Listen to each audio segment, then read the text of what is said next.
માનનીય મુખ્યમંત્રીશ્રીના વરદ હસ્તે ગાંધીનગરના જાદવ રાજેશકુમાર બોઘાજી જેઓ લેન્સ ચેકર તરીકેનો નિમણૂક પત્ર પ્રાપ્ત કરશે. મહેસાણાના ઓઝા રવિભાઈ તરીકે નિમણૂક પત્ર પ્રાપ્ત કરશે. બનાસકાંઠાના કેતન કુમાર મેવાડા તરીકે નિમણૂક પત્ર પ્રાપ્ત કરશે. પાટણના સત્યમ દવે એ સિક્યુરિટી ગાર્ડ તરીકે નિમણૂક પ્રાપ્ત કરશે. ખેડાના હાર્દિક દિલીપભાઈ રાણા એ ટ્રેની ઓપરેટર કેમિકલ તરીકે નિમણૂક પત્ર પ્રાપ્ત કરશે. પન્નાબેન સોલંકી જે વાણિજ્ય છે માનનીય મુખ્યમંત્રી પાસેથી ઓપરેટર તરીકે નિમણૂક પત્ર પ્રાપ્ત કરશે. પંચમહાલના સંજયભાઈ ગોહિલ જેઓ ફીટર તરીકે નિમણૂક મુખ્યમંત્રી પાસેથી પ્રાપ્ત કરશે. દાહોદના શૈલેષભાઈ ભાભોર એ સેમી હેલ્પર તરીકેનો પત્ર પ્રાપ્ત કરશે. સુરતના વિમલ એક ઓપરેટર તરીકે નિમણૂક પત્ર પ્રાપ્ત કરશે. વલસાડના પટેલ એ પ્લાન્ટ ઓપરેટર તરીકે નિમણૂક પત્ર પ્રાપ્ત કરશે. નર્મદા જિલ્લાના મહેશ માછી એ વર્કર તરીકે નિમણૂક પત્ર પ્રાપ્ત કરશે.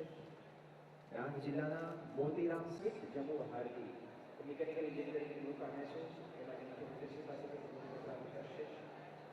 જામનગરના એ જુનિયર પ્રોફેસર આસિસ્ટન્ટ પત્ર પ્રાપ્ત કરશે. કેતન ચાવડા જે દિલ્હી આવ્યા છે એ લાઇન ઓપરેટરનો પત્ર પ્રાપ્ત કરશે. સુરેન્દ્રનગરના સાયનાબેન આસરિયા રિસર્ચિસ્ટ તરીકે નિમણૂક પત્ર પ્રાપ્ત કરશે. કશ્યપ બારોટ જે કશ્યપ આવ્યા છે એ સેલ્સ પર્સન રિટેલ તરીકે નિમણૂક પત્ર પ્રાપ્ત કરશે. સાબરકાંઠાના ડામોર મહલેશભાઈ એ લાઇનમેન તરીકે નિમણૂક પત્ર પ્રાપ્ત કરશે. વડોદરાના સોલંકી શીતલબેન જસુભાઈ એ ક્લાર્ક કમ ટાઇપિસ્ટ તરીકે નિમણૂક પત્ર પ્રાપ્ત કરશે. રાજકોટના પરમાર ભરતકુમાર એ ફીટર તરીકેનો પત્ર પ્રાપ્ત કરશે. નવસારીના બ્રિજેશ પટેલ એ જામનગરના પ્રકાશભાઈ રાઠોડ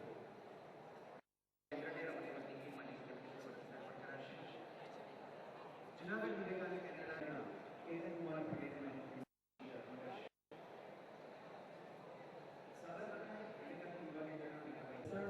રવજીભાઈ દીવાને માનનીય મુખ્યમંત્રી શ્રી કરશે. ભરૂચના નીતિન કુમાર વસાવાને પણ માનનીય મુખ્યમંત્રી શ્રી કરશે. રાજપીપળાના કિરીટભાઈ વસાવાને माननीय मुख्यमंत्री श्री करશે. दिल्ली सरकार की दिशा क्या है? अभी 2 दिन पूर्व रेलवे में उन्होंने सर्विस टैक्स लागू कर दिया. उस सर्विस टैक्स के लागू करने के कारण गुजरात में जो कोयला आता है रेल मार्ग से, गुजरात में रेल मार्ग से कोयला आता है, जिस कोयले से बिजली पैदा करते हैं, ये भारत सरकार ने रातों रात सर्विस टैक्स लागू करने के कारण गुजरात की तिजोरी पर 100 करोड़ रुपयों का नया बोझ लग गया. 100 करोड़ रुपए. ये 100 करोड़ रुपए कम की रकम नहीं है, लेकिन दिल्ली सरकार उधर कोयले में से भी ले रही है,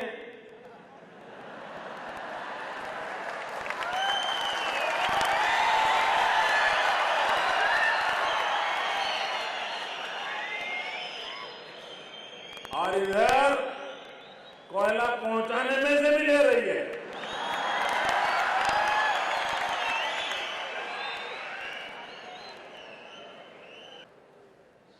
मित्रों, मैं देख रहा था, मैंने कल एक जनसभा में एक अखबार में समाचार आए थे, उस समाचार को लेकर के सवाल उठाया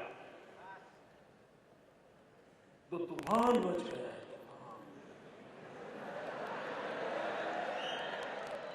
मोदी ऐसा है, मोदी वैसा है, मोदी को देख लेंगे, मोदी को दिखा देंगे.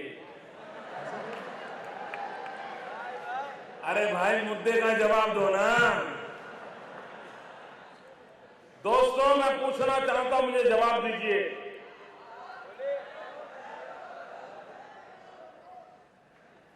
क्या भारत के नागरिक को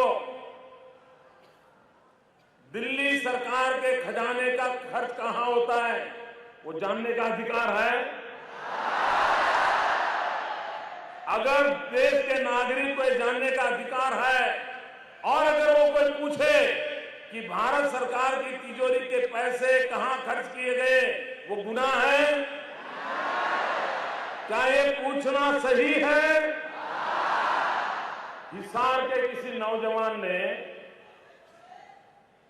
3 साल पहले भारत सरकार को सवाल पूछा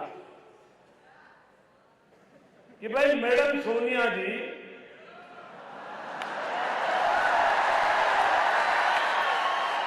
अरे भाई मैं 2G की बात नहीं कर रहा हूं, मैं सोनिया जी की बात कर रहा हूं।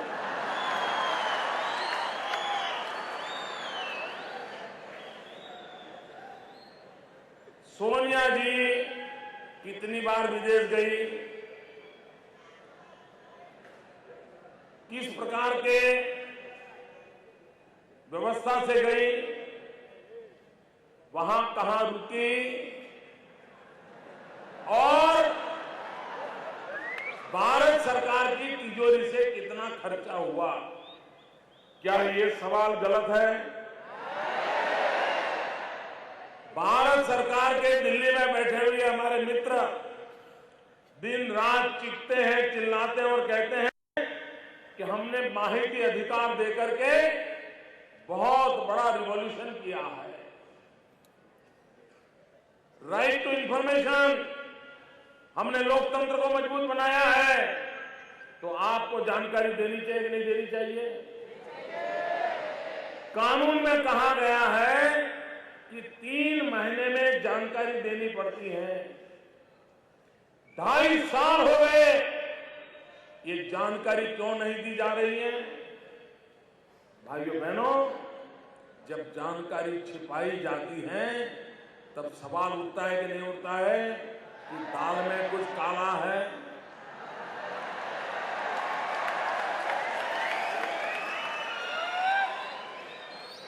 मित्रों, दाल में कुछ काला है कि पूरी दाल काली है, ये सवाल है।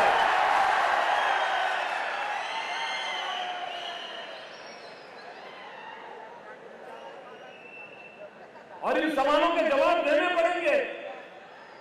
और मैं कांग्रेस के मित्रों को कहता हूं, जो लोग कहते हैं मोदी का दिमाग खराब हो गया है, मोदी को डॉक्टर के पास जाना चाहिए, मेरे डॉक्टर ये बैठे सब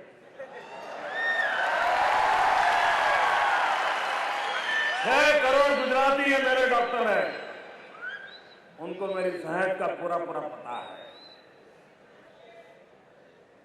हमारे कांग्रेस के मित्र रूठ गए हैं, अब मैं उनको रूठे हुए को कैसे मनाऊं? लेकिन मैं उनको रास्ता दिखाता हूं। मेरे कांग्रेस के मित्रों, ये खबर अखबार में जुलाई महीने में छपी है।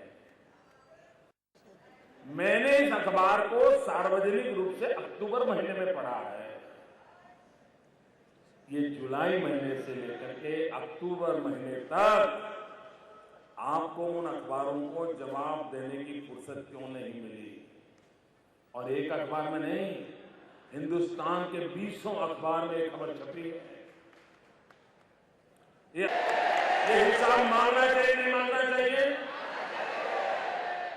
मुझे धमकी दी जा रही है कि अगर आप हिसाब मांगोगे तो आपके खिलाफ भयंकर से भयंकर आरोप लगाए जाएंगे।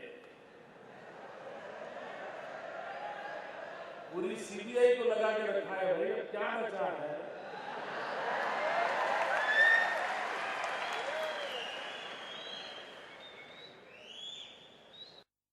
क्या भाइयों बहनों, मुझे इन धमकियों से डर जाना चाहिए? मुझे घबरा जाना चाहिए? मुझे भाग जाना चाहिए? मुझे न्याय की लड़त छोड़ देनी चाहिए?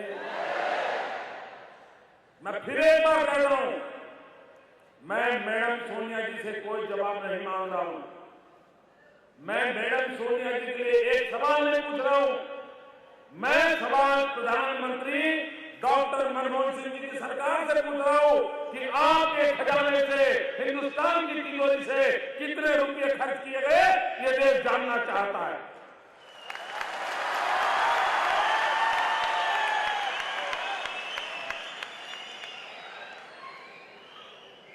सपा